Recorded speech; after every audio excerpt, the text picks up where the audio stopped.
Amber Heard discusses Aquaman 2's pressure amid DC disappointments. Since its inception with Zack Snyder's Man of Steel, the DC universe has experienced numerous highs and lows. James Wan's Aquaman seemed to prove what the franchise was capable of in its early years, since it was a critical and box office success. The long-awaited sequel The Lost Kingdom will be released in December, following the financial failures of projects such as Black Adam and The Flash. Aquaman and The Lost Kingdom was filmed back in 2021, with Heard reprising her role as the superpowered heroine Mera. The project's release has been delayed a number of times, and now it's set to arrive for the holiday season. There have been rumors about Mera's reduced role, although it's unclear if they're actually true or not. Heard recently spoke to Deadline about the DC sequel arriving after a few box office bombs, offering, "There's a ton of pressure on these big franchise movies, with millions and millions of dollars at stake, and compromises are part of trying to make it the most successful thing it can be." Then on the other end of the spectrum is a small indie film like In the Fire, a work of art and work of love, with nowhere near the same resources, and so there are compromises there. The best luck you can have as an actor is to be able to balance both. She's not wrong.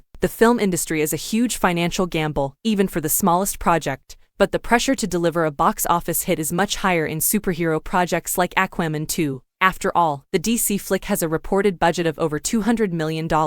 We'll just have to see if folks turn out and see Jason Momoa-led film once it hits theaters in the winter. Heard's remarks about Aquaman 2 come as she promotes her new film In the Fire, which will premiere at the Taormina Film Festival. The topic then shifted to Aquaman and the Lost Kingdom, which is about to hit theaters after the previous two DC films failed to meet box office projections. Later in the same talk, she expressed how honored she is to continue her DC role, saying, "Aquaman, that franchise and the machinery behind it, I'm very honored to be a part of that. And then there are tiny passion projects like In the Fire, where I'm proud to have gotten to know the filmmaker and the cast, and we all got dirty together to bring this tale to life. There's something cool about that, and I think success is an actor who is able to have both those things." Amber Heard debuted as Mera back in the theatrical version of Justice League, before her character was expanded in the first Aquaman. After filing the upcoming sequel, she also reprised her signature role in reshoots for Zack Snyder's Justice League. We'll just have to see if Mera continues to be part of the DC universe now that new co-CEOs James Gunn and Peter Safran are making changes to the franchise. Despite a year passing since the defamation verdict was released, Amber Heard's name largely remains synonymous with her long legal battle with ex-Johnny Depp.